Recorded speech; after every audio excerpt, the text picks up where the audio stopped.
Hi friends! Today we're reading The Wonderful Wizard of Oz. Dorothy lived in a farmhouse on the Kansas prairie with Uncle Henry, Aunt Em, and her dog Toto.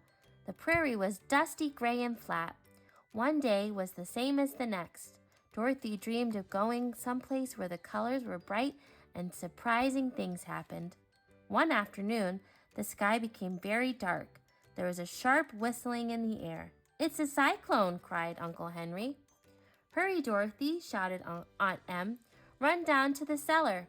But Dorothy didn't get there in time, and a strange thing happened. The house spun around 3 times and rose into the air with Dorothy and Toto inside. "Toto, we are in the middle of the cyclone. Oh dear! What will happen when the house falls? We'll be dashed to bits." But nothing bad happened. The house kept flying, and soon Dorothy fell fast asleep. Dorothy woke to a great bump. The house was not moving, and it wasn't dark anymore. She ran to the door and opened it. Dorothy cried out in amazement at what she saw. There were huge flowers and fruit trees. Rainbow-colored birds sang and fluttered. Dorothy saw a woman dressed in a sparkling gown. She wore a hat with bells around the brim, which tinkled as she moved. "Welcome to the land of munchkins," said the woman. "What are munchkins?" asked Dorothy. "The little people who live in this land, and I am the Good Witch of the North."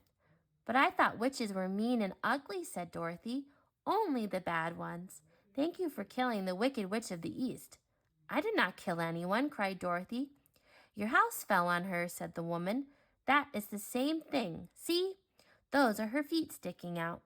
Dorothy looked. Indeed, sticking out from under the house were 2 feet in silver slippers. Once there were 4 witches in Oz, 2 good and 2 bad. Now there is only 1 bad one left, the Wicked Witch of the West. Suddenly the munchkins shouted and pointed. The dead witch's feet were gone. Nothing was left but the silver slippers. The good witch gave them to Dorothy. "Wear them," she said. "They have a magical charm." The shoes fit Dorothy perfectly. "Thank you," said Dorothy. "You are all so kind. But how do I get back to Kansas?" "What is Kansas?" asked the good witch. "It's where I live. It's very beautiful here, but I want to go home." "Go to the Emerald City to see the Wizard of Oz. Maybe he can help." "How do I get there?" asked Dorothy. "You must walk. Just follow the yellow brick road," said the good witch. Then she twirled 3 times and was gone. Dorothy said goodbye to the munchkins and started down the road with Toto at her side. Soon she came to a cornfield. There sat a scarecrow high up on a pole. "How do you do?" said Dorothy. "Not well at all," said the scarecrow sadly. "I am stuck on this pole. Can you help me?" Dorothy lifted him off the pole easily. "Thank you," said the scarecrow. "If I had a brain, I would have been able to think of how to get myself down." "You haven't got a brain?" asked Dorothy. "No, just straw. No brains at all." Then Dorothy had an idea. "Come with me to see the Wizard of Oz. Maybe he can give you some brains," she said. "Oh, I'd love that," said the scarecrow. They set off together. Soon they came to a forest. There stood a woodman, all made of tin. He tried to speak, but his jaws were too rusty. "You poor thing," cried Dorothy. She found an oil can and oiled his mouth. "Oh, I'm so lucky you came," said the Tin Man. "I haven't moved in more than a year. Can you oil my arms and legs too?" So Dorothy did. "Where are you going?" asked the Tin Man. "To the Emerald City to ask the Wizard of Oz to send me home," said Dorothy. "And to give me some brains," added the Scarecrow. "Do you think the wizard could give me a heart?" asked the Tin Man. "You have no heart?" exclaimed Dorothy. "No, I can't be happy without one." "Come with us," said Dorothy. "I'm sure the wizard can help you." "Oh, thank you," said the Tin Man, and they all skipped down the yellow brick road with Toto at their side. Soon they entered a deep forest. They heard a loud roar. A lion leaped onto the road. He knocked down the Scarecrow and hit the Tin Man. Then he went after Toto and showed his sharp teeth. "Don't you dare bite, Toto!" cried Dorothy, and she slapped the lion on the nose. The lion burst into tears. "I didn't bite him," said the lion. "No, but you tried to," said Dorothy angrily. She was surprised to see that the lion kept weeping. You are nothing but a big coward, she said. I know, said the lion sadly. A lion is king of the forest, so all the animals think I am brave. But I know I am really a coward. I will never be happy if I don't find some courage. Dorothy and her friends whispered to one another. They felt very sorry for the lion. Come with us to see the wizard, said Dorothy. Maybe he can give you some courage. And please stop crying, said the Tin Man. If you cry, I'll cry too. Then I'll rest again. So Dorothy, the Scarecrow, the Tin Man, and the Cowardly Lion went down the yellow brick road together with Toto at their side. Dorothy and her friends did not have an easy journey. They were chased through the forest by horrible beasts with bodies like bears and heads like tigers.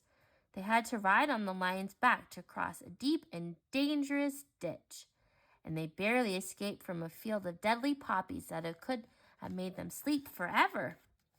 At last, everyone noticed a green glow in the sky. It was the Emerald City. They were so happy they ran the rest of the way. The yellow brick road ended at a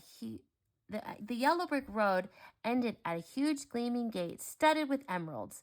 Dorothy rang the bell, and a little man appeared. I am the guardian of the gates. Why have you come here? He asked. We are here to see Oz, said Dorothy. The man was shocked. But no one has ever seen the great Oz, he said. We've come such a long way, pleaded Dorothy. The good witch of the north sent us. She gave me these silver slippers. When the man saw the slippers, he said, Very well, I will take you, but first put these glasses on. The Emerald City is so bright, it will blind you. He was right. The green streets and houses sparkled. Men sold green popcorn and green lemonade. Finally, Dorothy and her friends came to the palace and entered the throne room. In the center was a strange sight, a huge head with no body, no arms, and no legs. Its voice was like thunder. I am Oz, the great and terrible. Who are you, and why have you come? I am Dorothy, the small and meek, and this is Toto. We want to go home. I am a scarecrow stuffed with straw. I have come for some brains. I am a cowardly lion, afraid of everything. Please give me some courage. I am a woodman made of tin. I was hoping you could give me a heart. There was a long silence. Then Oz said, I will grant your requests, but first you must earn them. Go and kill the Wicked Witch of the West. But how? Cried Dorothy. You must find out for yourself. Now go. Far away, the Wicked Witch of the West was looking out her castle window. She had only one eye, but could see for miles around. When she saw Dorothy and her friends, she was so angry she tore out her hair. I will destroy them, she shrieked. First, she sent her servants, the yellow Winkies, to catch them. But the Winkies were not brave. As soon as the Cowardly Lion roared, they ran away. Next, the Wicked Witch sent her band of winged monkeys. The monkeys grabbed the Tin Man, then the Scarecrow, then the Lion. Finally, they got Dorothy and Toto. When the witch saw the silver slippers, she was furious. She knew they had magical powers and that Dorothy could not be harmed while she wore them. So she put Dorothy to work cleaning the castle and locked Dorothy's friends away. Curses! How can I get those shoes? The witch cried. I have to find a way. Then the Wicked Witch thought of a trick. She used an invisible stick to make Dorothy trip and fall so that one of the silver slippers flew off. Hee, cackled the witch. Someday I'll get the other one, you wicked thing, screamed Dorothy. She picked up a pail of soapy water and threw it at the witch. The witch shrieked with fear, and Dorothy watched her in amazement. She was melting. See what you have done, wailed the witch. She melted into a gray heap. Soon there was nothing left of her but a spot on the floor and the silver slipper. Dorothy was thrilled. She put the shoe back on and ran to free the lion, the scarecrow, and the Tin Man. Toto, too, of course. Dorothy and her friends raced back to Oz to tell the wizard what they had done. We've killed the Wicked Witch, said Dorothy. Now you can keep your promises. Let me think it over, said Oz in a trembling voice. Come back tomorrow. But that's not fair, cried Dorothy. The lion roared angrily, and Toto ran away. He tipped over a screen in the corner of the room. Behind it stood an old, bald man. Who are you? Cried the Tin Man. He held up his axe. I am Oz. Please don't hit me. You are a very bad man, said Dorothy. No, my dear, said the man in a shaking voice. I I'm just a bad wizard. What about the brains you promised me? Asked the Scarecrow. You don't need brains, said Oz. You learn things every day.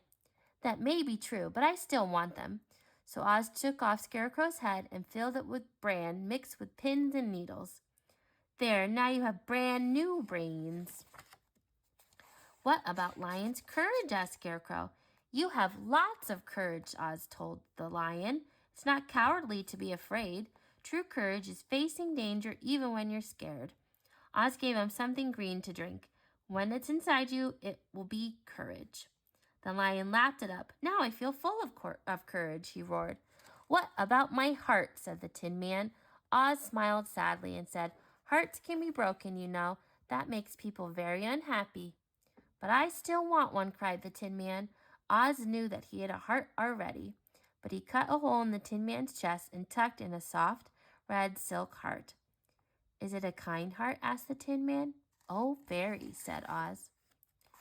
Dorothy was so happy for her friends, but then her eyes filled with tears. What about sending Dorothy home? Asked the Scarecrow. I have a balloon. I will take her there myself, said Oz. Climb in, Dorothy. But Dorothy could not find Toto in time. The balloon took off, leaving her behind. Dorothy began to weep. Her friends tried to comfort her, but it was no use. Suddenly, the Good Witch of the North appeared. Your silver shoes can take you home, she said. If you had known their power, you could have gone home the day you arrived. I'm glad I stayed to help my friend, said Dorothy, but I am ready to go. Then click your heels 3 times. First, Dorothy kissed her friends goodbye. Then she held Toto in her arms, clicked her heels, and said, Take me home. Whoosh! Dorothy sailed through the air and landed with a great bump. There were Aunt Em and Uncle Henry. Where have you been? They cried. In the land of Oz, said Dorothy. Some of it was terrible, most of it was beautiful. But Aunt Em, there's no place like home. Aw, I love that story. Make sure you like and subscribe for more Read Aloud fun. Have a great day.